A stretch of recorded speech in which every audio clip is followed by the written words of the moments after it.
Good afternoon from Sacred Space. It's 2:40 p.m. on the 13th of February 2024, and while I'm in the mood to make videos, there's lots more I could be doing, people, like properly brush my hair and maybe make jewellery, or better yet, go and have a little schliffy. But I feel inspired to carry on with my my strange urge to have little readings of things that aren't related to my own personal life for a change. We're going to read from Jewish American Stories, edited with an introduction by Irving Howe. And it's lots of lovely stories by Saul Bellow, Norman Mailer, Philip Roth, Grace Paley, Woody Allen's in here, Bernard Malamud. I'm very fond of Bernard Malamud's writings. Herbert Gold, Cynthia Ozick, Sholem Aleichem, S.J. Perelman, Isaac Babel, Henry Roth, Isaac Bashevis Singer, Isaac Rosenfeld, Tilly Olson, Jerome Weidman. Don't even know who half of these people are, people. I clearly haven't read all of the book either, and I've had it for many, many years. Gilbert Rogan, Maya Lieben, Delmore Schwartz, Paul Goodman, Daniel Fuchs, Wallace Markfield, Michael Sider, Stanley Elkin, and Joanna Kaplan. Anyway, I kind of scrolled through, and I was actually wanting to read something by Isaac Bashevis Singer, which means, here it is, Gimple the Fool. But I saw this, and I once had a brief flirtation with yoga too, but not enough to become proficient at it, people. That's a funny story I could tell you, but I won't right now. I'm just laughing at the memory. Maybe one day I'll share that with you, how I almost became a yogi, but not quite. But anyway, I saw this and I thought I might read that, because I haven't read it myself yet, or I may have years ago, but I don't remember the story anymore. The Man Who Studied Yoga by Norman Mailer. Chapter 1. I would introduce myself if it were not useless. The name I had last night will not be the same as the name I have tonight. For the moment, then, let me say that I'm thinking of Sam Sloboda. Obligingly, I study him. Sam Sloboda, who is neither ordinary nor extraordinary, who is not young nor yet old, nor tall nor short. He is sleeping, and it is fit to describe him now, for like most humans, he prefers sleeping to not sleeping. He is a mild, pleasant-looking man who has just turned 40. If the crown of his head reveals a little bald spot, he has nourished in compensation the vanity of a moustache. He has generally, when he is awake, an agreeable manner, at least with strangers. He appears friendly, tolerant, and genial. The fact is that, like most of us, he is full of envy, full of spite, a gossip, a man who is pleased to find others are as unhappy as he, and yet, this is the worst to be said, he is a decent man. He is better than most. He would prefer to see a more equitable world. He scorns prejudice and privilege. He tries to hurt no one. He wishes to be liked. I will go even further. He has one serious virtue. He is not fond of himself. He wishes he were better. He would like to free himself of envy, of the annoying necessity to talk about his friends. He would like to love people more. Specifically, he would like to love his wife more and to love his 2 daughters without the tormenting, if nonetheless irremediable vexation that they closet his life in the dusty web of domestic responsibilities and drudging for money. How often he tells himself with contempt that he has the cruelty of a kind, weak man. May I state that I do not dislike Sam Sloboda. It is just that I am disappointed in him. He has tried too many things and never with a whole heart. He has wanted to be a serious novelist and now merely indulges the ambition. He wished to be of consequence in the world and has ended, temporarily perhaps, as an overworked writer of continuity for comic magazines. When he was young, he tried to be a bohemian and instead acquired a wife and family.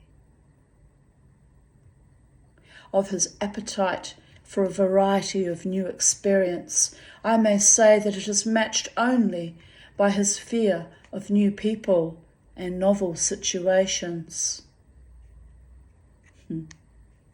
I will give an instance. Yesterday, Sam was walking along the street and a bum approached him for money. Sam did not see the man until too late, lost in some inconsequential thought. He looked up only in time to see a huge wretch of a fellow with a red, twisted face and an outstretched hand. Sam is like so many. Each time a derelict asks for a dime, he feels a coward if he pays the money and is ashamed of himself if he doesn't. This once, Sam happened to think, I will not be bullied, and hurried past. But the bum was not to be lost so easily. Have a heart, Jack, he called after in a whisky voice. I need a drink bad. Sam stopped. Sam began to laugh. Just so it isn't for coffee, here's a quarter, he said, and he laughed, and the bum laughed. You're a man's man, the bum said. Sam went away, pleased with himself, thinking about such things as the community which existed between all people. It was cheap of Sam. He should know better. He should know he was merely relieved the situation had turned out so well. Although he thinks he is sorry for bums, Sam really hates them. Who knows what violence they can offer? At this time, there is a powerful interest in Sam's life, but many would ridicule it. He is in the process of being psychoanalyzed. Myself, I do not jeer. It has created the most unusual situation between Sam and me. I could go into details, but they are perhaps premature. It would be better to watch Sam awaken. His wife, Eleanor, has been up for an hour, and she has shut the window and neglected to turn off the radiator. The room is stifling. Sam groans in the stupor which is neither sleep nor refreshment, opens one eye, yawns, groans again, and lies, twisted, strangled in trust, in pyjamas which are too large for him. How painful it is for him to rise. Last night there was a party, and this morning, Sunday morning, he is awakening with a hangover. Invariably, he is depressed in the morning, and it is no different today. He finds himself in the flat and familiar disparate of nearly all days. 'Tis snowing outside. Sam finally lurches to the window and opens it for air. With the oxygen of a winter morning clearing his brain, he looks down 6 stories into the giant quadrangle of the Queen's housing development in which he lives, staring morosely at the inch of slush which covers the monotonous artificial park that separates his apartment building from an identical structure not 200 feet away. The walks are black where the snow has melted, and in the children's playground, all but deserted, one swing oscillates back and forth, pushed by an irritable little boy who plays by himself among the empty benches, swaddled in galoshes, muffler and overcoat. The snow falls sluggishly, a wet snow which probably will turn to rain. The little boy in the playground gives one last disgusted shove to the swing and trudges away gloomily, his overshoes leaving a small animal track behind him. Back of Sam in the 4-room apartment, he knows like a blind man, there is only the sound of Eleanor making breakfast. Well, thinks Sam, depression in the morning is a stage of his analysis, Dr. Sergius has said. This is the way Sam often phrases his thoughts. It is not altogether his fault. Most of the people he knows think that way and talk that way, and Sam is not the strongest of men. His language is doomed to the fashion of the moment. I have heard him remark mildly, almost apologetically, about his daughters. My relation with them still suffers because I haven't worked through all my feminine identifications. The saddest thing is that the sentence has meaning to Sam, even if it will not have meaning to you. A great many ruminations, discoveries, and memories contribute their connotation to Sam. It has the significance of a cherished line of poetry to him. Although Eleanor is not being analysed, she talks in a similar way. I have heard her remark in company, "Oh, you know, Sam, he not only thinks I'm his mother, he blames me for being born." Like most women, Eleanor can be depended upon to employ the idiom of her husband. What amuses me is that Sam is critical of the way others speak. At the party last night, he was talking to a Hollywood writer, a young man with a great deal of energy and enthusiasm. The young man spoke something like this: "You see, Boychik, I can spike any script with yaks, but the thing I can't do is heartbreak. My wife says she's going to give me heartbreak. The trouble is, I've had a real solid type life. I mean, I've had my ups and downs like all of humanity, but there's never been a shriek in my life. I don't know how to write shrieks."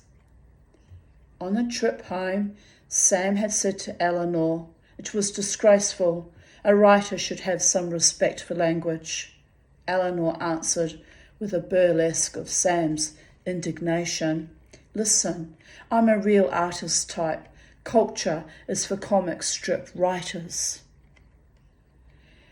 Generally, I find Eleanor attractive. In the 10 years they have been married, she has grown plump, and her dark hair, which once was long, is now cropped in a mannish cut of the prevailing mode. Oh, that's my projection, because I hate mannish cuts, unless you happen to be trans or, a masculine type lesbian. I hate short hair on women. I find it unattractive. I get why, certain types of women want their hair short, but I don't like it personally. But anyway, I shouldn't throw my own opinions into the story, so I digress. Back in the room. But this is quibbling. She still possesses her best quality, a healthy exuberance which glows in her dark eyes and beams in her smile. She has beautiful teeth. She seems aware of her body and pleased with it. Sam tells himself he would do well to realize how much he needs her. Since he has been in analysis, he has come to discover that he remains with Eleanor for more essential reasons than mere responsibility. Even if there were no children, he would probably cleave to her. Unhappily, it is more complicated than that. She is always, to use their phrase, competing with him. At those times, I do not like Eleanor. I am irritated by her lack of honesty. She is too sharp-tongued, and she does not often give Sam what he needs most, a steady flow of uncritical encouragement to counteract the harshness with which he views himself.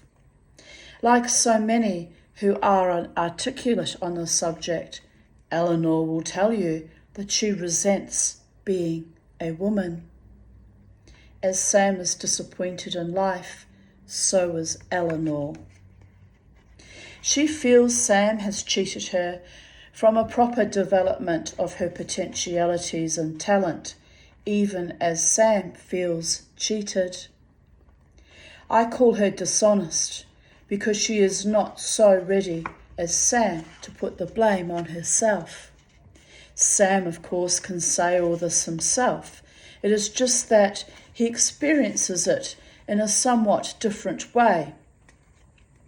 Like most men who have been married for 10 years, he finds that his wife is not quite real to him. Last night at the party, there were perhaps half a dozen people whom he met for the first time, and he talked animatedly with them, sensing their reactions, feeling their responses, aware of the life in them as they were aware of the life in him. Eleanor, however, exists in his nerves. She is a rather vague embodiment. He thinks of her as she most of the time, someone to conceal things from. Invariably, he feels uneasy with her. It is too bad. No matter how inevitable, I am always sorry when love melts into that pomade of affection, resentment, boredom, and occasional compassion, which is the best we may expect of a man and woman who have lived together a long time. So often it is worse, so often no more than hatred. They are eating breakfast now, and Eleanor is chatting about the party.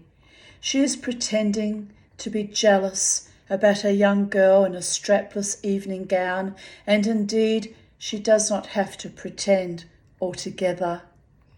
Sam, with liquor inside him, had been leaning over the girl. Obviously, he had coveted her. Yet this morning, when Eleanor begins to talk about her, Sam tries to be puzzled. Which girl was it now? He asks a second time. Oh, you know, the hysteric, Eleanor sighs. The one who was, I think that's a typo, it should say Eleanor says. The one who, I like how I made it into size though. It's literally typed SYS. Anyway, we continue. The one who is parading her bazooms in your face. Eleanor has ways of impressing certain notions upon Sam. She's Charlie's new girl. I didn't know that, Sam mutters. He didn't seem to be near her all evening. Eleanor spreads marmalade over her toast and takes a bite with evident enjoyment. Apparently they're all involved. Charles was funny about it. He said he's come to the conclusion that the great affairs of history are between hysterical women and detached men. Charles hates women, Sam says smugly. If you notice, almost everything he says about them is a discharge of aggression. Sam has the best of reasons for not liking Charles.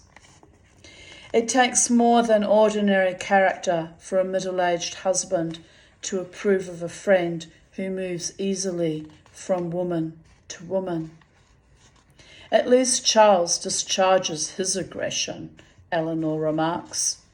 He's almost a classic example of the Don Juan complex. You notice how masochistic his women are? I know a man or two who's just as masochistic. Sam sips his coffee. What made you say the girl was an hysteric? Eleanor shrugs. She's an actress, and I could see she was a tease. You can't jump to conclusions, Sam lectures. I had the impression she was a compulsive. Don't forget, you've got to distinguish between the outer defences and the more deeply rooted conflicts.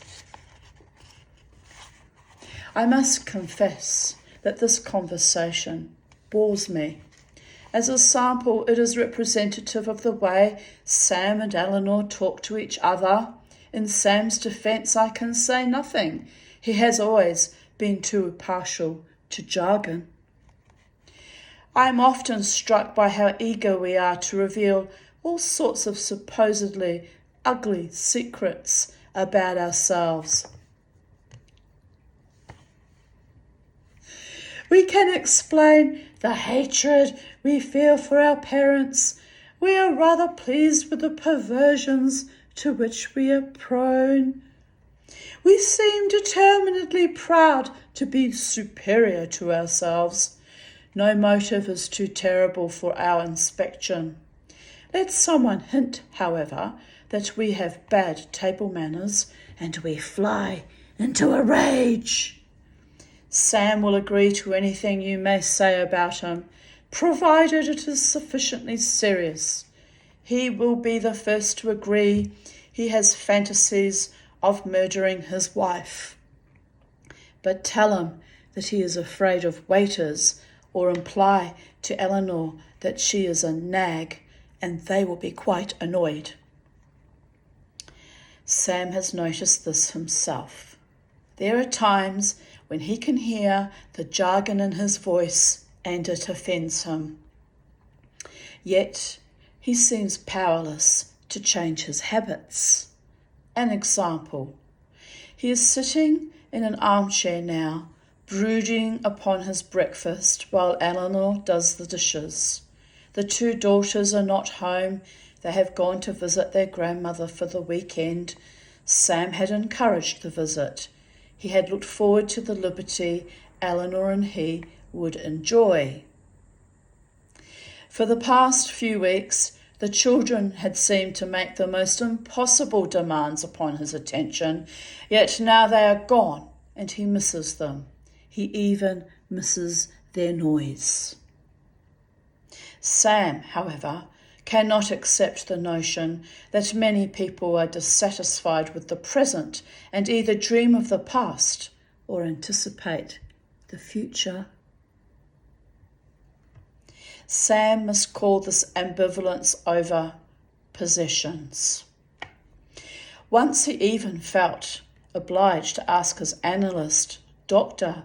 Sergius, if ambivalence over possessions did not characterize him almost perfectly, and Sergius, whom I always picture with the flat precision of a coin's head, bald skull and horn-rimmed glasses, answered in his German accent, "But my dear Mr. Slovada, as I have told you, it would make me happiest if you did not include in your reading these psychoanalytical textbooks."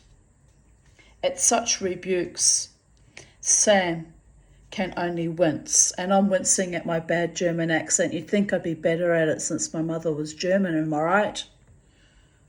I've healed from that bitch. Time has moved on. I can no longer do a German accent. Should I worry? It is so right, he tells himself. He is exactly the sort of ambitious fool who uses big words when small ones would do. Chapter 2. While Sam sits in the armchair, grey winter light is entering the windows. Snow falls outside. He sits alone in a modern seat, staring at the grey, green and beige decor of their living room. No wonder he wants to kill himself. Sorry, I couldn't help myself. I really couldn't. Eleanor was a painter before they were married, and she had arranged this room. It is very pleasant, but like many husbands, Sam resents it, resents the reproductions of modern painters upon the wall, the slender coffee table, a free-form poised like a spider on wire legs, its feet set onto a straw rug. Straw. In the corner, I have to laugh at myself. In the corner, most odious of all, is the playmate of his children, a hippopotamus of a television, radio and phonograph cabinet with a blind monstrous snout of the video tube. Eleanor had set the Sunday paper near his hand. Soon Sam intends to go to work. For a year he's been giving a day, once or twice a month, to a bit of thought and a little writing on a novel he hopes to begin sometime. Last night he told himself he would work today. But he had little enthusiasm now. He is tired. He is too depressed. Writing for the comic strips seems to exhaust his imagination. Sam reads the paper as if he were peeling an enormous banana. Flap after flap of newsprint is stripped away and cast upon the straw rug until only the magazine section is left. Sam glances through it with restless irritability. A biography of a political figure runs its flatulent prose into the giant crossword puzzle at the back. An account of a picturesque corner of the city becomes lost in statistics and exhortations on juvenile delinquency, finally to emerge with photographs about the new style of living which desert architecture provides. Sam looks at a wall of windows in rotogravure with a yucca tree framing the pool. Rotogravure. I must admit not sure how I'd pronounce that. Rotogravure. Close enough, people. It's very rare that I come across a word I don't know, so I will be looking that up later. Rotogravure. Sounds to me like it's a kind of a bay window, roto, meaning going around, I'm guessing. There is an article about a working man. His wife and his family are described, his apartment, his salary and his budget.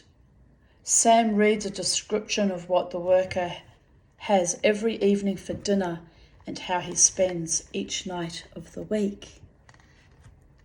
The essay makes its point. The typical American working man must watch his pennies.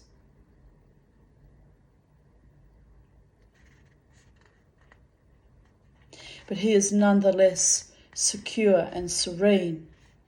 He would not exchange his life for another. Strange phone numbers are calling me today. Just going to ignore it. I don't answer unknown numbers, by the way.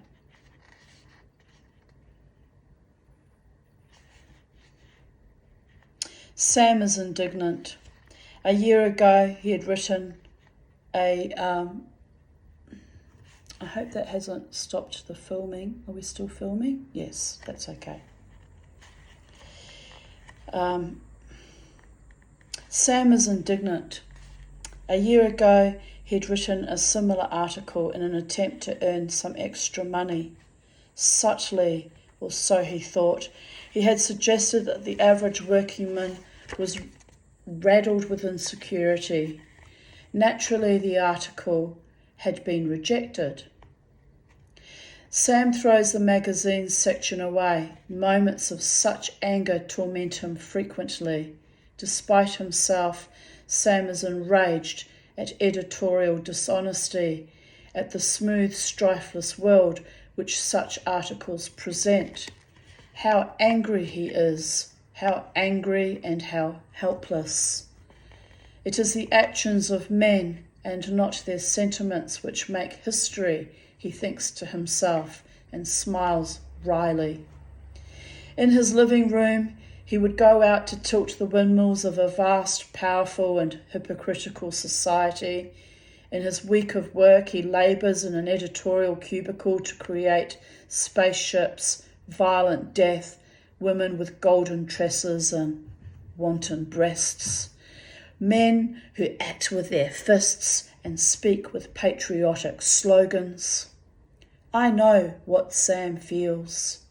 As he sits in the armchair, the Sunday papers are strewn around him, carrying their war news, the murders, their parlays, their entertainments, mummery of a real world which no one can grasp. It is terribly frustrating. One does not know where to begin. Today, Sam considers himself half a fool for having been a radical. There is no longer much consolation in the thought that the majority of men who succeed in a corrupt and acquisitive society are themselves obligatorily corrupt, and one's failure is therefore the price of one's idealism. Sam cannot recapture the pleasurable bitterness which resides in the notion that one has suffered for one's principles. Indeed. Sergius is too hard on him for that. They have done a lot of work on the subject. Sergius feels that Sam's concern with world affairs has always been spurious. For example, they have uncovered an analysis that Sam wrote his article about the worker in such a way as to make certain it would be refused. Sam, after all, hates editors. To have such a piece accepted would mean he is no better than they, that he is mediocrity. So long as he fails, he is not obliged to measure himself. Sam, therefore, is being unrealistic. He rejects the world with his intellect, and this enables him not to face the more direct realities of his present life. Sam will argue with Sergius that it is very difficult. he will say, perhaps you snare at the radicals because it is more comfortable to ignore such ideas. Once you become interested, it might introduce certain unpleasant changes in your life. Why, says Sergius, do you feel it is so necessary to assume that I am a bourgeois interested only in your comfort? How can I discuss these things, says Sam, if you insist that my opinions are the expression of neurotic needs and your opinions are merely dispassionate medical advice? You are so anxious to defeat me in an argument, Servius will reply. Would you admit it is painful to relinquish the sense of importance which intellectual discussion provides you? I believe Sergius has this effect. Sam often has thoughts these days which would have been repellent to him years ago. For instance, at the moment, Sam is thinking it might be better to live the life of a worker, a simple life, to be completely absorbed with such necessities as food and money.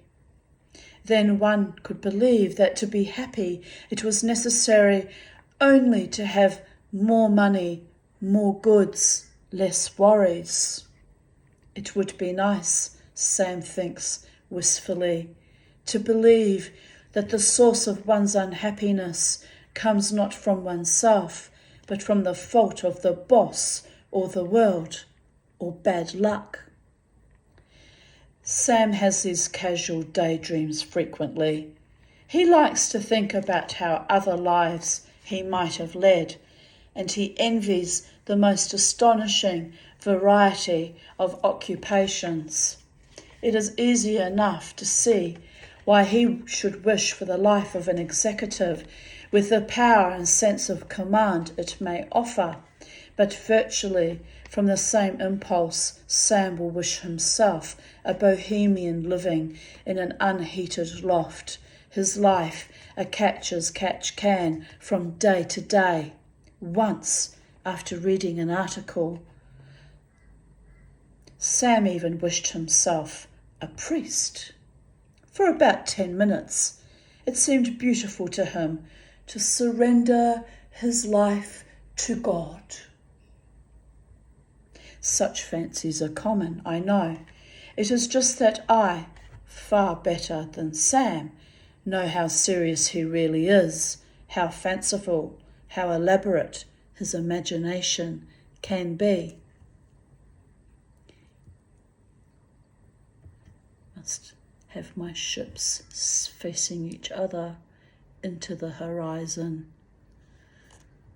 A conquest of hearts, mind, body and souls to be had by Odin and Thor and Frey and Freya.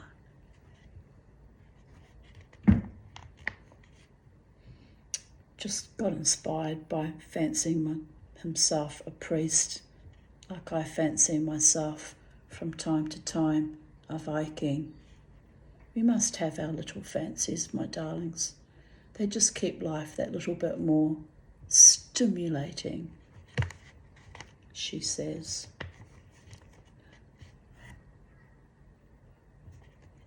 Also, one does not simply become a berserker Viking warrior goddess. I was built this way after decades and decades of trauma and abuse. So Viking I am, as much as I am a Jew and a witch and a shaman. That's enough labels for one day, darlings.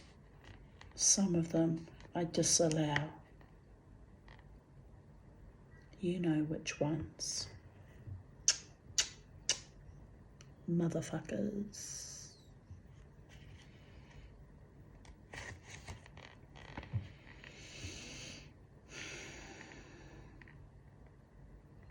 The phone is ringing. Sam can hear Eleanor shouting at him to answer.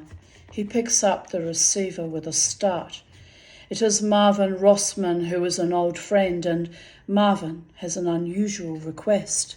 They talk for several minutes, and Sam squirms a little in his seat. As he is about to hang up, he laughs. "Why, no, Marvin. It gives me a sense of adventure," he says.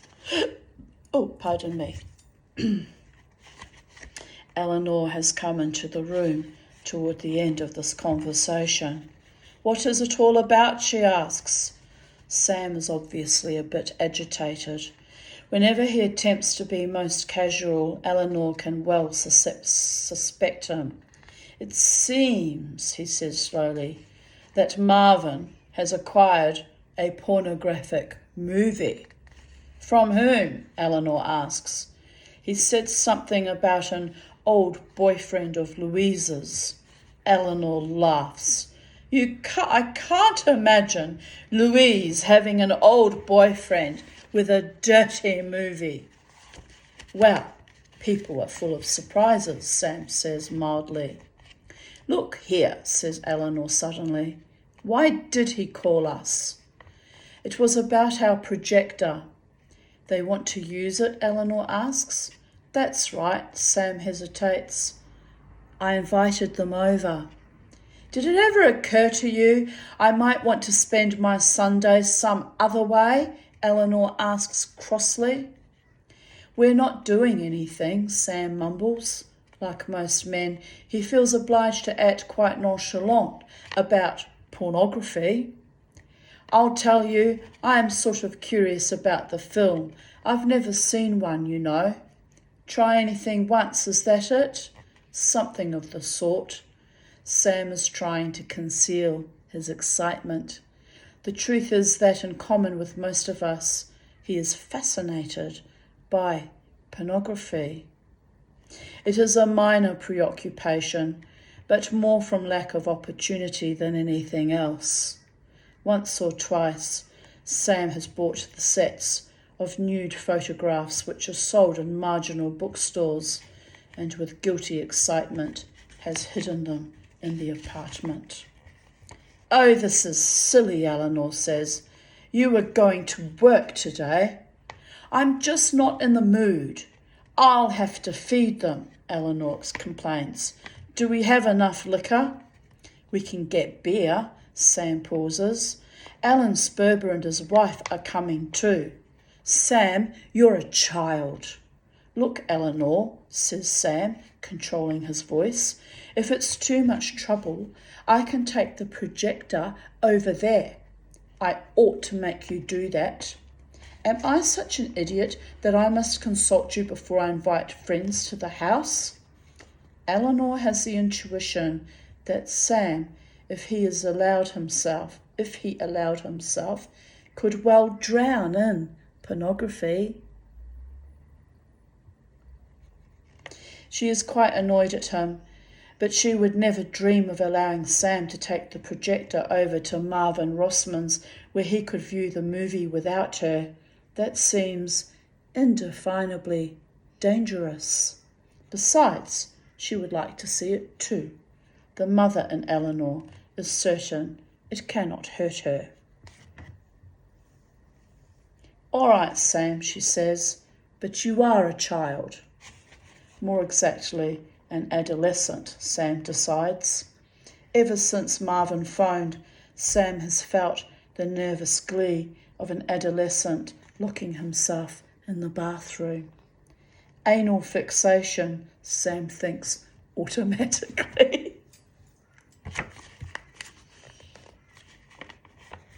While Eleanor goes down to buy beer and cold cuts in a delicatessen, Sam gets out the projector and begins to clean it. He is far from methodical in this. He knows the machine is all right. He has shown movies of Eleanor and his daughters only a few weeks ago. But from the moment Eleanor left the apartment, Sam has been consumed by an anxiety that the projection bulb is burned out. Once he has examined it, he begins to fret about the motor.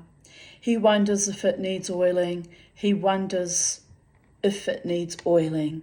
He blunders through a drawer of household tools looking for an oil can. It is ridiculous. Sam knows that what he is trying to keep out of his mind are the reactions Sergius will have. Sergius will want to work through all of Sam's reasons for seeing the movie. Well, Sam tells himself, he knows in advance what will be discovered. Detachment, not wanting to accept Eleanor as a sexual partner, evasion of responsibility, etc., etc. The devil with Sergius. Sam has never seen a dirty movie, and he certainly wants to.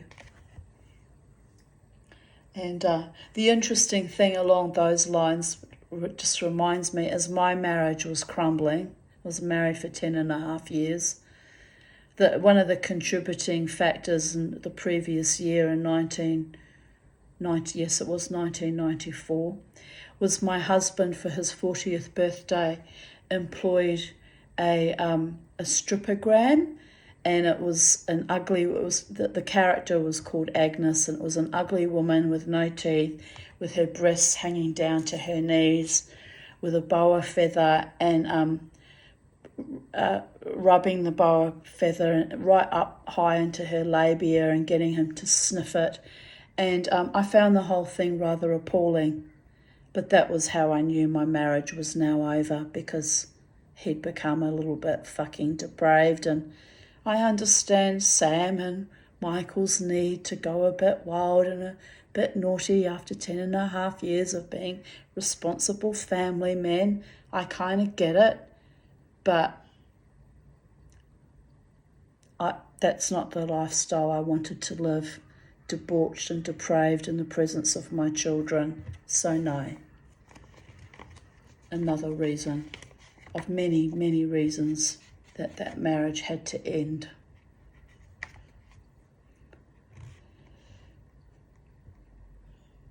He feels obliged to laugh at himself. He could not be more nervous. He knows if he were about to make love to a woman he'd never touched before. It is really disgraceful. That's not my segue, that's in the story, people. Just wanted to confirm that. When Eleanor comes back, Sam hovers about her. He is uncomfortable with her silence. I suppose they'll be here soon, Sam says. Probably.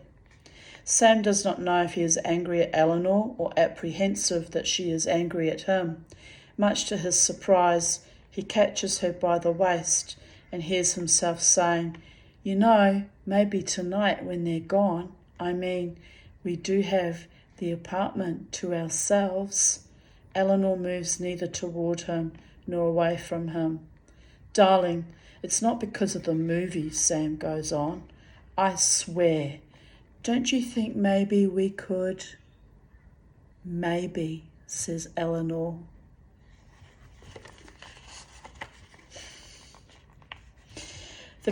Chapter 3.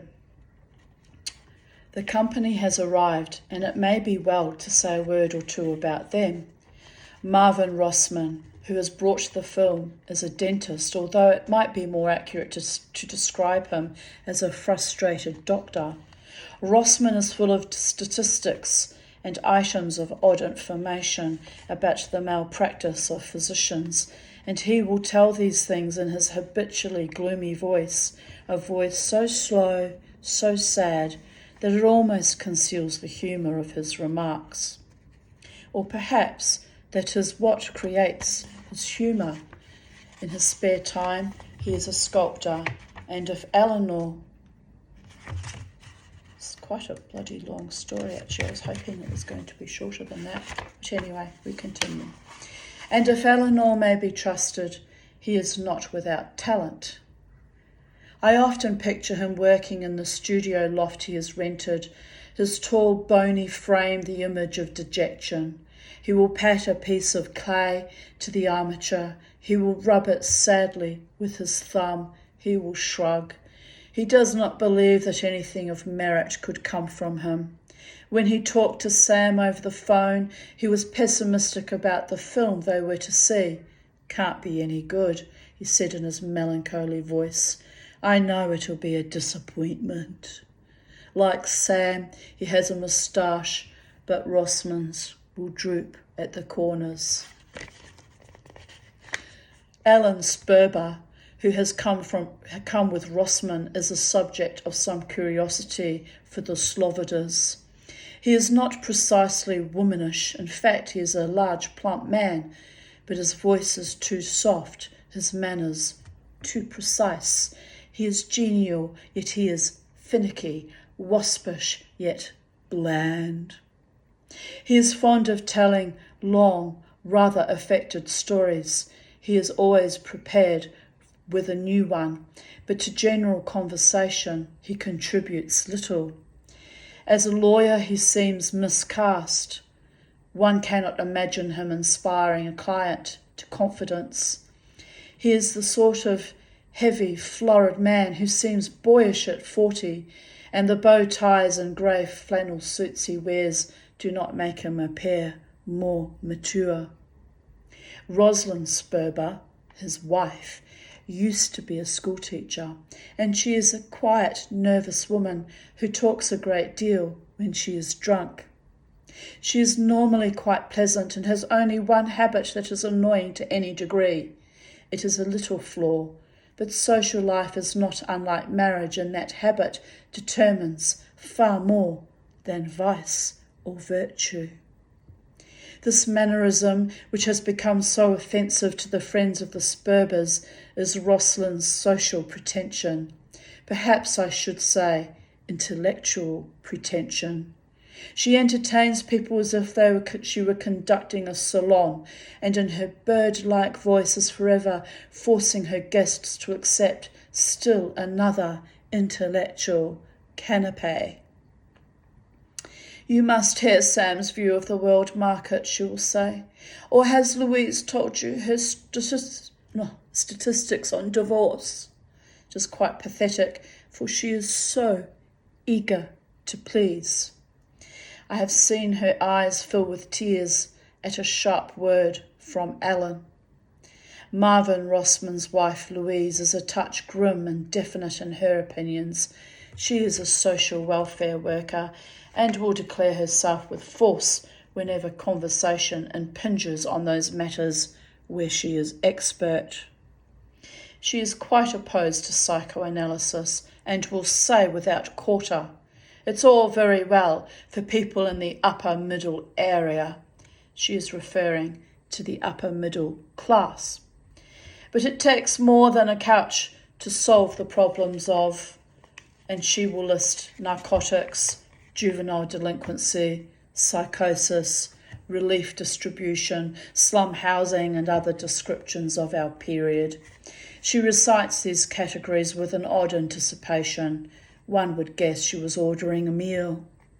Sam is fond of Marvin, but he cannot abide Louise.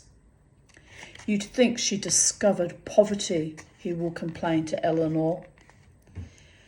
The Slobodas do feel superior to the Rossmans and the Sperbers. If pressed, they could not offer the most convincing explanation why. I suppose what it comes down to is that Sam and Eleanor do not think of themselves as really belonging to a class, and they feel that the Sperbers and Rossmans are petty bourgeois. I find it hard to explain their attitude. Their company feels as much discomfort and will acknowledge as often as the Slobodas for the money they have and the money they hope to earn. They are, all of them, equally concerned with progressive education and the methods of raising children to be well adjusted. Indeed, they are discussing that now, consider themselves relatively free of sexual taboo, or put more properly, Sam and Eleanor are no less possessive than the others. The Slobodas' culture is not more profound. I should be hard put to say that Sam is more widely read, more seriously informed than Marvin or Ellen, or for that matter, Louise. Probably it comes to this. Sam, in his heart, thinks himself a rebel, and there are few rebels who do not claim an original mind. Eleanor has been a bohemian and considers herself more sophisticated than her friends who merely went to college and got married. Louise Rossman could express it more soundly. Artists, writers, and people of the creative layer have in their occupational ideology the belief that they are classless. One thing I might remark about the company, they are all being the most unconscionable hypocrites. They have rushed across half the city of New York to see a pornographic film, and they are not at all interested in each other at the moment. The women are giggling like tickled children at remarks which cannot possibly be so funny. Yet they are all determined to talk for a respectable period of time. No less, it must be serious talk. Rosalind has said once, "I feel so funny at the thought of seeing such a movie," and the others have passed her statement by.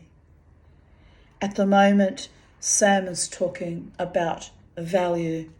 I might note that Sam loves conversation and thrives when he can expound an idea.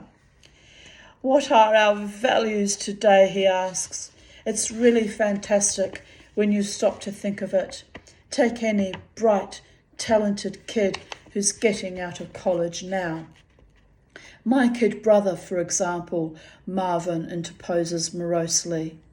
He passes his bony hand over his sad moustache, and somehow the remark has become amusing, much as if Marvin had said, "Oh yes, you have reminded me of the trials, the worries and the cares which my fabulous younger brother heaps upon me." "All right, take him," Sam says. "What does he want to be?" "He doesn't want to be anything," says Marvin. "That's my point," Sam says excitedly. "Rather than work at certain occupations, the best of these kids would rather do nothing at all." "Alan has a cousin," Rosalind says, "who swears he'll wash dishes before he becomes a businessman." Don't do it, kid. I used to be a dishwasher when my first job, and a waitress. But it was the dishwashing that used to kill me. It's so fucking soulless and empty. It really is. "I wish that were true," Eleanor interrupts. "It seems to me everybody is conforming more and more these days." They argue about this. Sam and Eleanor claim the country is suffering from hysteria. Ellen Sperber disagrees and says it's merely a reflection of the headlines. Louise says no adequate criteria exists to measure hysteria. Marvin says he doesn't know anything at all. "More solid liberal gains are being made in this period," says Ellen, "than you would believe. Consider the Negro." "Is the Negro any less maladjusted?" Eleanor shouts with passion. Sam manoeuvres the conversation back to his thesis. The values of the young today, and by the young I mean the cream of the kids, the ones with ideas, are a reaction of indifference to the culture crisis. It really is despair. All they know is what they don't want to do. "That is easier," Ellen says genially. "It's not altogether unhealthy," Sam says. "It's a corrective for smugness and the false value of the past, but it has created new false value." He thinks it's worth emphasising. False value seems always to beget further false value. "Define your terms," says Louise, the scientist. "No, look," Sam says. "There's no revolt, there's no acceptance. Kids today don't want to get married and..."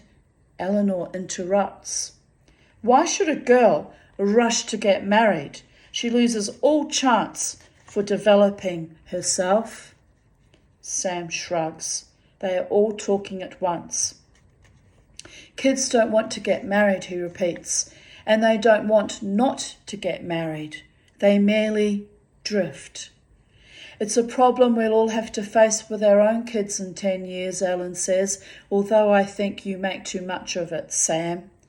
My daughter, Marvin states, she's embarrassed I'm a dentist, even more embarrassed than I am. They laugh. Sam tells a story about his youngest, Carol Ann.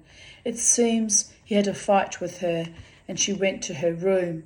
Sam followed. He called through the door. No answer, Sam says. I called her again. Carol Ann! I was a little worried, you understand, because she seemed so upset. So I said to her, Carol Ann, you know I love you. What do you think she answered? What? Asks Rosalind. She said, Daddy, why are you so anxious? They all laugh again. There are murmurs about what a clever thing it was to say. Been there, done that. Got the t-shirt, babies. In the silence which follows, Rosalind leans forward and says quickly in her high voice, You must get Alan to tell you his wonderful story about the man who studied yoga. Yoga, Alan corrects. It's too long to tell. The company prevails on him. Well, says Alan in his genial courtroom voice, it concerns a friend of mine named Cassius O'Shaughnessy. You don't mean Jerry O'Shaughnessy, do you? Asks Sam. Alan does not know Jerry O'Shaughnessy. No, this is Cassius O'Shaughnessy, he said. He's really quite an extraordinary fellow. Alan sits plumply in his chair, fingering his bow tie. They're all used to his stories, which are told in a formal style and exhibit the attempt to recapture a certain note of urbanity, wit, and elan, which Alan has probably copied from someone else. Sam and Eleanor respect his ability to tell these stories, but they resent the fact that he talks at them. You'd think we were a jury of his inferiors, Eleanor has said. I hate being talked down to. What she resents is Alan's quiet implication that his antecedents, his social position, in total his life outside the room, is superior to the life within. Eleanor now takes the promise from Alan's story by remarking, Yes, and let's see the movie when Alan has finished. Shh, Rosalind says. Cassius was at college a good while before me, says Alan, and I knew him while I was an undergraduate. He would drop in and visit from time to time. An absolutely extraordinary fellow. The most amazing career. You see, he's done about everything. I love the way Alan tells it, Rosalind pipes nervously. Cassius was in France with Dos Passos and Cummings. He was even arrested with EE. After the war, he was one of the founders of the Dadaist school, and for a while, I understand, he was Fitzgerald's guide to the gold of the Côte d'Azur. He knew everybody. He did everything. Do you realise that before the 20s had ended, Cassius had managed his father's business and then entered a monastery? It is said he influenced T.S. Eliot. Today we'd call Cassius a psychopath, Marvin observes. Cassius called himself a great dilettante, and Alan answers, although perhaps the 19th century Russian conception of the great sinner would be more appropriate. What do you say if I tell you this was only the beginning of his career? What's the point? Louise asks. Not yet, says Alan, holding up a hand. His manner seems to say that if his audience cannot appreciate the story, he does not feel obliged to continue. Cassius studied Marx in the monastery.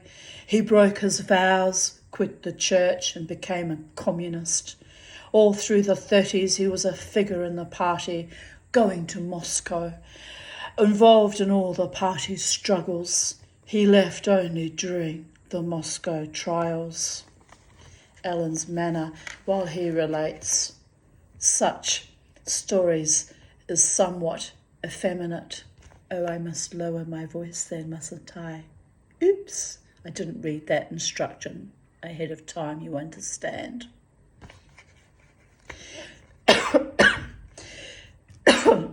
He talks with little caresses of his hand. He mentions names and places with a lingering ease, as if to suggest that his audience and he are aware, above all, of nuance. The story, as Alan tells it, is drawn over long. Suffice it that the man about whom he is talking, Cassius O'Shaughnessy, becomes a Trotskyist, becomes an anarchist, is a pacifist during the Second World War, and suffers it from a prison cell. I may say, Alan goes on, I still want him to have a deep voice for some weird reason, that I worked for his defence and was successful in getting him acquitted.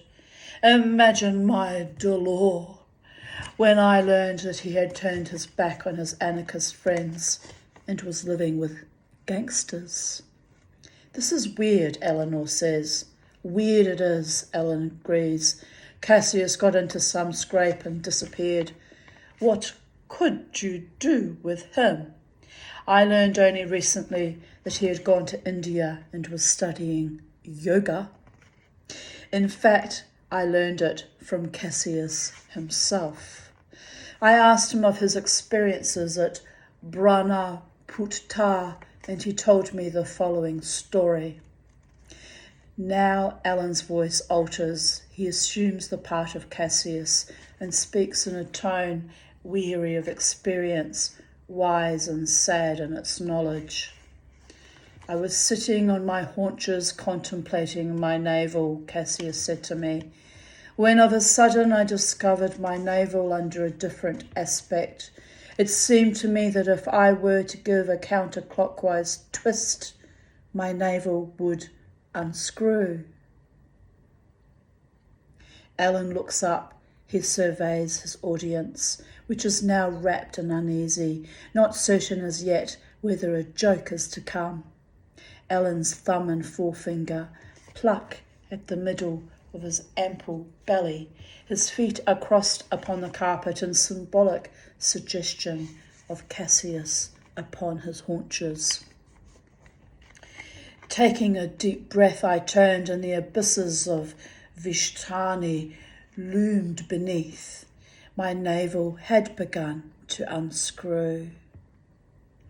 I knew I was about to accept the reward of 3 years of contemplation. So, said Cassius, I turned again, and my navel unscrewed a little more. I turned and I turned, Alan's fingers now revolving upon his belly, and after a period I knew that with one more turn my navel would unscrew itself forever. At the edge of revelation I took one sweet breath and turned my navel free. Alan looks up at his audience. Damn, said Cassius, if my ass didn't fall off. Chapter 4. The story has left the audience in an exasperated mood. It has been a long, untypical story for Alan to tell, a little out of place, not offensive exactly, but irritating and inconsequential. Sam is the only one to laugh with more than bewildered courtesy, and his mirth seems excessive to everyone but Alan and, of course, Rosalind, who feels as if she has been the producer. I suppose what it reduces to is a lack of taste. Perhaps that is why Alan is not the lawyer one would expect. He does not have that appreciation as necessary in his trade as for an actor, of what is desired in any moment, of that which will encourage as opposed to that which does not encourage, a stimulating but smooth progression of logic and sentiment. Only a fool would tell so long a story when everyone is awaiting the movie. Now they are preparing. The men shift armchairs to correspond with the couch. The projector is set up. The screen is unfolded. Sam attempts to talk while he is threading the film, but no one listens. They seem to realise suddenly that a frightful demand has been placed upon them. One does not study pornography in a living room with a beer glass in one's hand and friends at the elbow. It is the most unsatisfactory of compromises. One can draw neither the benefit of solitary contemplation nor of social exchange. There is at bottom the same exasperated fright which one experiences in turning the shower tap and receiving cold water when the flesh has been prepared for heat. Perhaps that is why they are laughing so much now that the movie is begun. A title, The Evil Act, twitches on the screen, shot with scars, holes, and the dust lines of age. A man and woman are sitting on a couch. They are having a coffee. They chat. What they say is conveyed by printed words upon an ornately flowered card, interjected between glimpses of their casual gestures, a cup to the mouth, a smile, a cigarette being lit. The man's name, it seems, is Frankie Idell. He is talking to his wife, Magnolia. Frankie is dark. He is sinister. He confides in Magnolia, his dark counterpart, with a grimace of his brows, black from make-up pencil. Frankie, she will be here soon. Magnolia, this time the little vixen will not escape. Frankie, no, my dear, this time we are prepared. He looks at his watch. Frankie, listen, she knocks. There is a shot of a tall blonde woman knocking on the door. She is probably over 30, but by her short dress and ribboned hat, it is suggested that she is a girl of 15. Frankie, come in, Eleanor. As may be expected, the audience laughs hysterically at this. It is so wonderful a coincidence. How I remember Frankie, says Eleanor Slovida, and Rosalind Sperber is the only one not amused. In the midst of the others' laughter, she says in a worried tone, obviously adrift upon her own concerns, do you think we'll have to stop the film in the middle and let the bulb cool off? The others hoot, they giggle, they are weak from the combination of their own remarks and the action of the plot. Frankie and Magnolia have sat down on either side of the heroine, Eleanor. A moment passes. Suddenly, stiffly, they attack. Magnolia from her side kisses Eleanor, and Frankie commits an indecent caress. Eleanor, how dare you? Stop! Magnolia, scream, my little one. It will do you no good. The walls are soundproofed. Frankie, we've fixed a way to make you come across. Eleanor, this is hideous. I am hitherto undefiled. Do not touch me. The captions fade away, although the captains can fuck off too. A new title takes their place. It says, but there is no escape from the determined pair. On the fade-in we discover Eleanor in the most distressing situation. Her hands are tied to loops running from the ceiling, and she can only writhe in helpless perturbation before the deliberate and progressive advances of Frankie and Magnolia. Slowly they humiliate her, with relish they probe her. The audiences laugh no longer. A hush has come upon them. Eyes unblinking, they devour the images upon Sam Sloboda's screen. Eleanor is without clothing. As the last piece is pulled away, Frankie and Magnolia circle about her in a grotesque of pantomime, a leering of lips, limbs, and a distortion of desire. Eleanor faints. Adroitly, Magnolia cuts her bonds. We see Frankie carrying her inert body. Now Eleanor is trussed to a bed, and the husband and wife are tormenting her with feathers. Look, I honestly didn't know this was going to get so weird, people. I thought it was about yoga.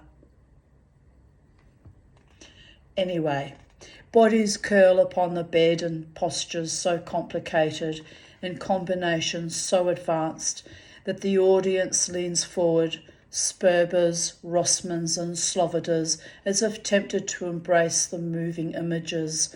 The hands trace abstract circles upon the screen, passes and recoveries upon a white background so illumined that hollows and swells, limb to belly and mouth to undescribables, tip of a nipple, orb of a navel, swim in giant magnification, flow and slide in a lurching, yawing fall, blotting out the camera eye. A little murmur, all unconscious, passes from their lips. The audience sways, each now finally lost in himself, communing hungrily with shadows, violated or violating, fantasy triumphant. At picture's end, Eleanor, the virgin whore, is released from the bed. She kisses Frankie, she kisses Magnolia. You dares, she says. Let's do it again. The projector lamp burns empty light. The machine keeps turning. The tag of film goes slap tap, slap tap, slap tap, slap tap, slap tap, slap tap. Sam, turn it off, says Eleanor, and when the room lights are on, they cannot look at one another. Can we see it again, someone mutters. So again, Eleanor knocks on the door, is tied, defiled, ravished, and made rapturous.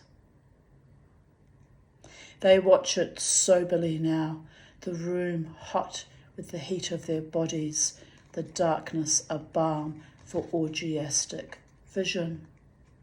To the deer park, Sam is thinking, to the deer park of Louis the 15th, were brought the most beautiful maidens of France, and there they stayed, dressed in fabulous silks, perfumed and wigged, the mole drawn upon their cheek, ladies of pleasure awaiting the pleasure of the king. So Louis had stripped an empire, bankrupt a treasury, prepared a deluge, while in his garden on summer evenings the maidens performed their pageants, 18th century tableau of the evil act, beauteous instruments of one man's desire, lewd translation of a king's power. That century men sought wealth so they might use its fruits.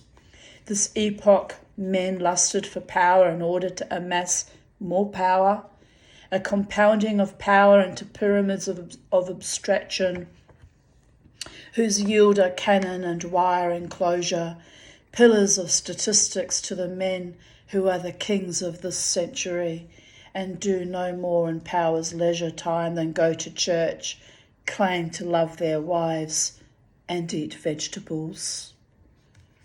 It is possible, Sam wonders, that each of them here, 2 Rossmans, 2 Sperber's, two Slovoders, will cast off their clothes when the movie is done and perform the orgy which tickles at the heart of their desire. They will not, he knows. They will make jokes when the projector is put away. They will gorge the plate of delicatessen Eleanor provides and swallow more beer, he among them. Pardon me, all this mention of beer makes me feel like a beer now. He will be the first to make jokes. Sam is right. The movie has made him extraordinarily alive to the limits of them all. While they sit with red faces, eyes bugged, glutting sandwiches of ham, salami and tongue, he begins the teasing. "Robin," he calls out, "is the bulb cooled off yet?" She cannot answer him. She chokes on beer. Her face glazes. She is helpless with self-protecting laughter. "Why are you so anxious, Daddy?" Eleanor says quickly. They begin to discuss the film. As intelligent people, they must dominate it. Someone wonders about the actors in the piece and discussion begins afresh.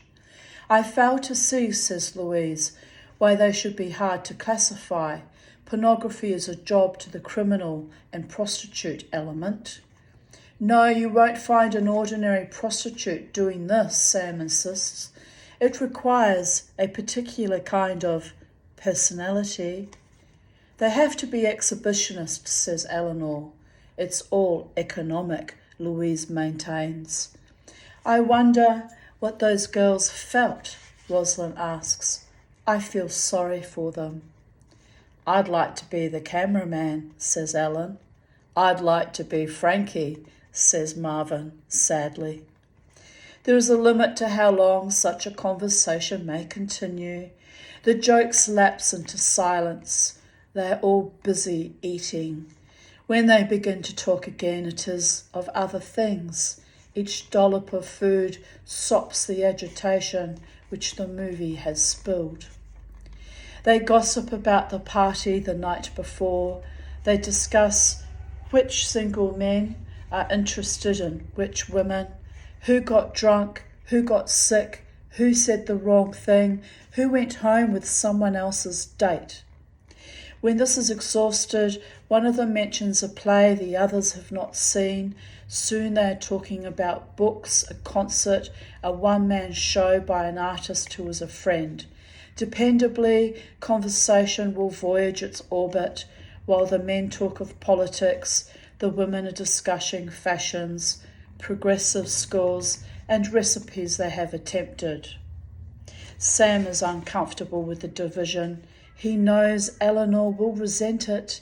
He knows she will complain later of the insularity of men and the basic contempt they feel for women's intelligence. Indeed, that's why I'm still single, babies. "But you collaborated," Sam will argue. "No one forced you to be with the women." "Was I to leave them alone?" Eleanor will answer. "Well, why do the women always have to go off by themselves?" "Because the men aren't interested in what we have to say." Sam sighs. He's been talking with interest, but really he is bored. These are nice, pleasant people, he thinks, but they are ordinary people. And I'm done with the sun blasting in my eyeballs. But they are ordinary people, exactly the sort he has spent so many years with, making little jokes, little gossip, living little everyday events, a close circle where everyone mothers the others by his presence. The womb of middle-class life, Sam decides heavily. He is in a bad mood indeed. Everything is laden with dissatisfaction. Alan has joined the women. He delights in preparing odd dishes when friends visit the Spurbers, and he is describing to Eleanor how he makes blueberry pancakes. Marvin draws closer to Sam. I wanted to tell you, he says. Alan's story reminded me. I saw Jerry O'Shaughnessy the other day. Where was he? Marvin is hesitant. It was a shock, Sam. He's on the Bowery. I guess he's become a wino. He always drank a lot, says Sam.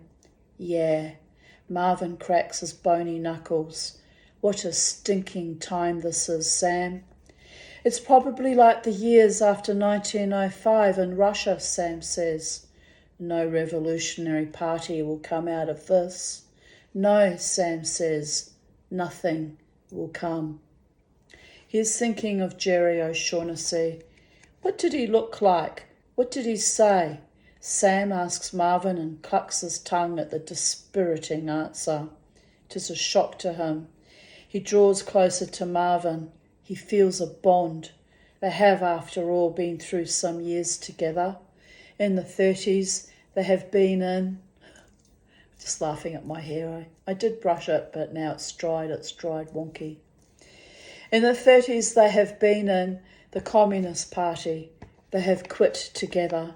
They are both weary of politics today, still radicals out of habit, but without enthusiasm and without a cause. Perhaps these useless bloody men should have represented when the COVID epoch started, although I'm not sure when this story was written, probably in the 70s or 80s with all the excess and boredom. This was the decades that led to this outcome, people. The opulent excess, entitleitis and boredom. Jerry was a hero to me, Sam says. To all of us, says Marvin. The fabulous Jerry O'Shaughnessy, thinks Sam. In the old days in the party, they'd made a legend of him, all of them with their middle-class origins and their desire to know a worker hero. I may say that I was never so fond of Jerry O'Shaughnessy as was Sam. I thought him a showman and too pleased with himself. Sam, however, with his timidity, his desire to travel, to have adventure, and to know many women, was obliged to adore O'Shaughnessy. At least he was enraptured with his career. Poor Jerry, who ends as a bum. He has been everything else. He's been a trapper in Alaska, a chauffeur for gangsters, an officer in the Foreign Legion, a labour organiser. His nose was broken. There were scars on his chin. When he talked about his years at sea or his experiences in Spain, the stenographers and garment workers, the radio writers and the unemployed actors would listen to his speeches as if he were the prophet of a new romance, and their blood would be charged with the magic of revolutionary vision, a man with tremendous charm. In those days it had been easy to confuse his love for himself with his love for all underprivileged working men. I thought he was still in the party, Sam says. No, says Marvin. I remember they kicked him out a couple of years ago. He was supposed to have piddled some funds, that's what they say. I wish he'd taken the treasury, Sam remarks bitterly. The party used him for years. Marvin shrugs. They used each other. His moustache droops. Let me tell you about Saunderson. You know he's still in the party, the most progressive dentist in New York. They laugh. While Marvin tells the story, Sam is thinking of other things. Since he has quit party work, he has studied a great deal. He can tell you about prison camps and the secret police, political murders, the Moscow trials, the exploitation of Soviet labour, the privileges of the bureaucracy. It is all painful to him. He is straddled between the loss of a country he has never seen and his repudiation of the country in which he now lives. Doesn't the party seem a horror now? He bursts out. Marvin nods. They are trying to comprehend the distance between party members they have known, people by turns pathetic, likeable, or annoying, people not unlike themselves, and in contrast the immensity of historic logic which deploys along statistics of the dead. It's all schizoid, Sam says. Modern life is schizoid. Indeed it is, people. Marvin agrees. They have agreed on this many times, bored with the petulance of their small voices, yet needing the comfort of such complaints. Marvin asks Sam if he has given up his novel, and Sam says, temporarily. He cannot find a form, he explains. He does not want to write a realistic novel because reality is no longer realistic. I don't know what it is, says Sam. To tell you the truth, I think I'm kidding myself. I'll never finish this book. I just like to entertain the idea. I'll do something good someday. They sit there in friendly depression.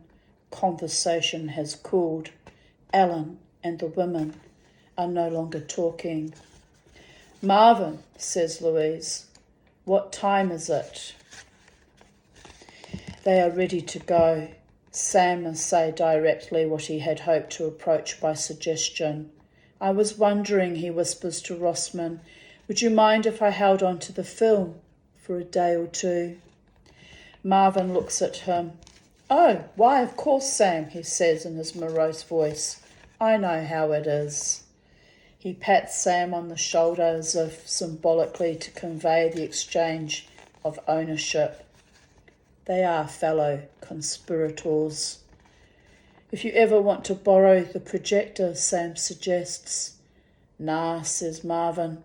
I don't know that it would make much difference. Chapter 5. It has been, when all is said, a most annoying day. As Sam and Eleanor tidy the apartment, emptying ashtrays and washing the few dishes, they are fond neither of themselves nor each other. What a waste today has been, Eleanor remarks, and Sam can only agree. He has done no writing. He has not been outdoors, and still it is late in the evening, and he has talked too much, eaten too much, is nervous from the movie they have seen. He knows that he will watch it again with Eleanor before they go to sleep. She has given her assent to that.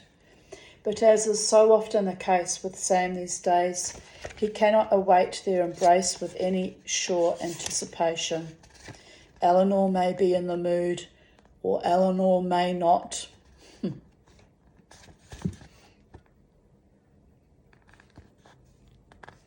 There is no way he can control the issue. It is depressing.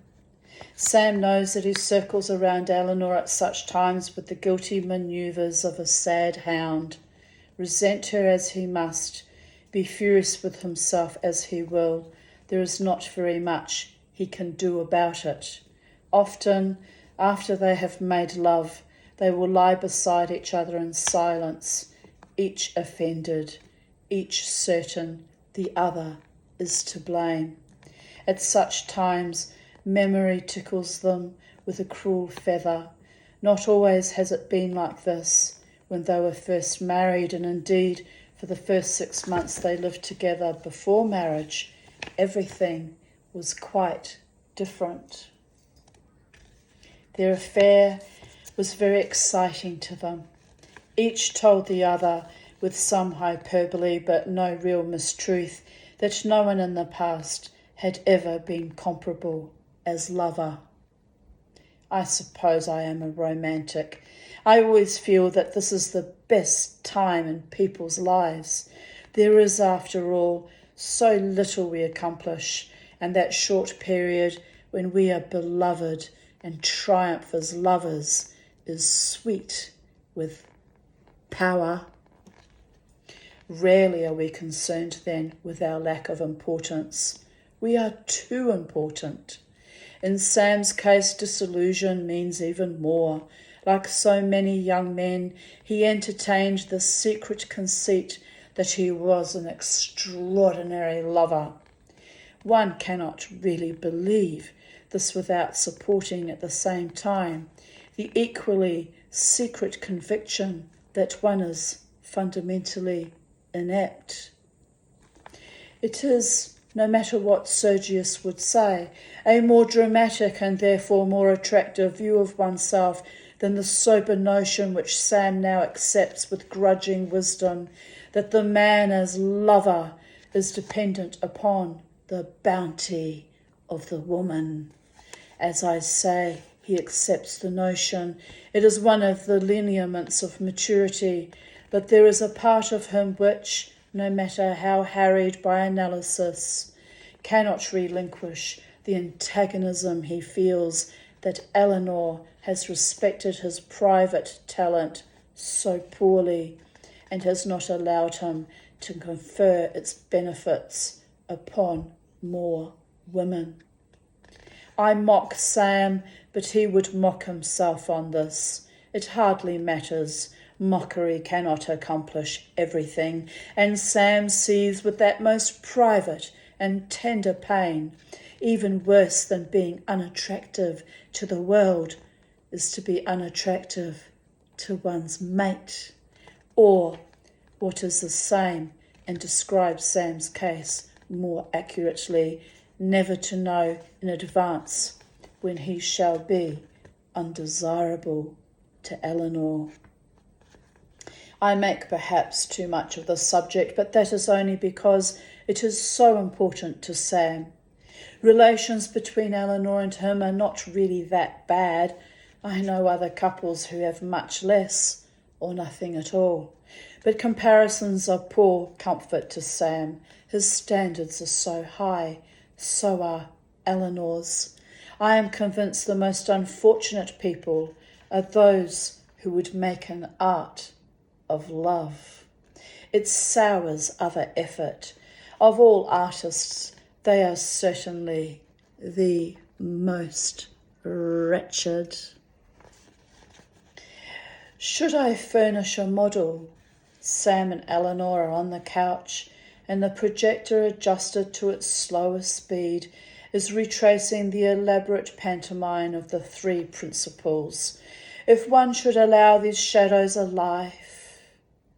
But indeed, such life has been given them. Sam and Eleanor are no more than an itch, a smart, a threshold of satisfaction. The important share of themselves has steeped itself in Frankie Magnolia and Eleanor of the film. Indeed, the variations are beyond telling. It is the most outrageous orgy performed by 5 ghosts. Self-critical Sam, he makes love in front of a movie, and one cannot say that it is unsatisfactory any more than one can say it is pleasant. It is dirty, downright porno dirty. It is a lewd slop brush slapped through the middle of domestic exasperations and breakfast eggs. It is so dirty that one half of Sam, he is quite divisible into fractions, can be exercised at all. The brain that is his, the part that it is, the part that is his brain worries along like a cuckolded burger. He is taking the pulse of his anxiety. Will he last long enough to satisfy Eleanor? Will the children come back tonight? He cannot help it. In the midst of the circus, he is suddenly convinced the children will walk through the door. Why are you so anxious, Daddy? So it goes. Sam the lover is conscious of exertion. One moment he is Frankie Idell, destroyer of virgins. Take that, you whore. At the next, body moving, hands caressing. He is no more than some lines from a psychoanalytical text. He is thinking about the sensitivity of his scrotum. He has read that this is a portent of femininity in a male. How strong is his latent homosexuality, worries Sam, thrusting stiffly, warm, sweat, running, cold. Does he identify with Eleanor of the film? Technically, the climax is satisfactory. They lie together in the dark. The film ended, the projector humming its lonely revolutions in the quiet room. Sam gets up to turn it off. He comes back and kisses Eleanor upon the mouth. Apparently she has enjoyed herself more than he. She is tender and fondles the tip of his nose. You know, Sam, she says from his space beside him, I think I saw this picture before. When? Oh, you know when. That time. Sam thinks dully that women are always most loving when they can reminisce about infidelity. That time, he repeats. I think so. Racing forward from memory like the approaching star which begins as a point on the mind and swells to explode the eyeball with its odious image, Sam remembers and is weak in the dark. It is 10 years, 11 perhaps, before they were married, yet after they were lovers. Eleanor had told him, but she has always been vague about details. There had been 2 men, it seemed, and another girl, and all had been drunk. They had seen movie after movie with reluctant fascination. Sam can conceive the rest. How it had pained him, how excited him. It is years now since he has remembered, but he remembers. In the darkness he wonders at the unreasonableness of jealous pain. That night was impossible to imagine any longer, therefore it is more real. Eleanor, his plump wife, who presses a pigeon's shape against her housecoat, forgotten heroine of black orgies. It has been meaningless, Eleanor claimed.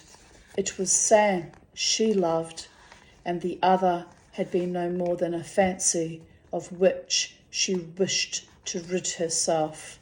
Would it be the same today, thinks Sam, or had Eleanor been loved by Frankie, and by Frankie of the other movies, by Frankie of the 2 men she never saw again on that night so long ago?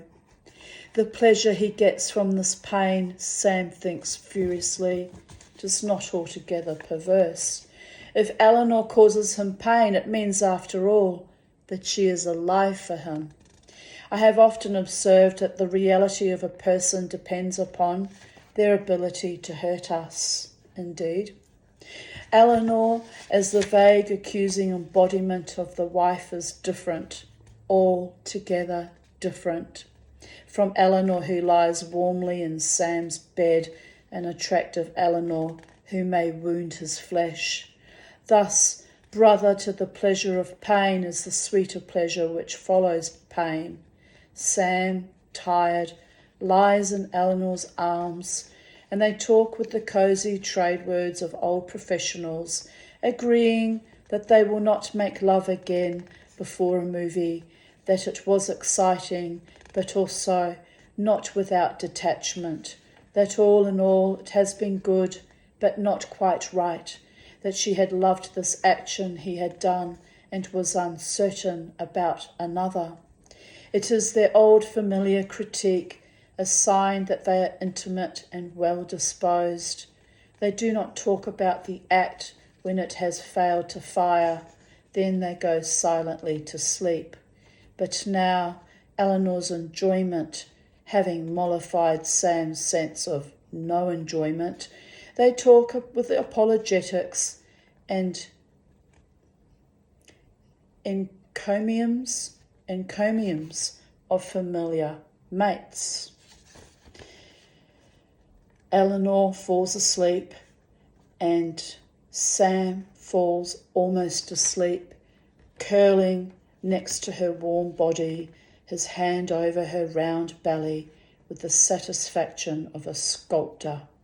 He is drowsy, and he thinks drowsily that these few moments of creature pleasure, this brief compassion he can feel for the body that trusts itself to sleep beside him, his comfort in its warmth, is perhaps all the meaning he may ask for his life, that out of disappointment, frustration, and the passage of dreary years come these few moments when he is close to her, and their years together possess a connotation more rewarding than the sum of all which has gone into them. But then he thinks of the novel he wants to write, and he is wide awake again, like the sleeping pill which fails to work and leaves one warped in an exaggeration of the ills which sought the drug. Sam passes through the promise of sex-emptied sleep and is left with nervous loins, swollen jealousy of an act 10 years dead, and sweating irritable resentment of the woman's body which hinders his limbs. He has wasted the day, he tells himself. He has wasted the day as he has wasted so many days of his life, and tomorrow in the office he will be no more than his 10 fingers typing plot and words for Brumber the Venusian and Lily Deeds, Hollywood star, while that huge work with which he has cheated himself, holding it before him as a covenant of his worth, that enormous novel which would lift him at a bound from the impasse of which he stifles, whose dozens of characters would develop a vision of life and bountiful complexity, lies founded, rotting on a bench of purposeless effort. Notes here, pages there, it sprawls through a formless wreck of incidental ideas and half episodes, utterly without shape. He is not even a hero for it. One could not have a hero today, Sam thinks, a man of action and contemplation, capable of sin, large enough for good, a man immense. There is only a modern hero, damned by no more than the ugliness of wishes, whose satisfaction he will never know.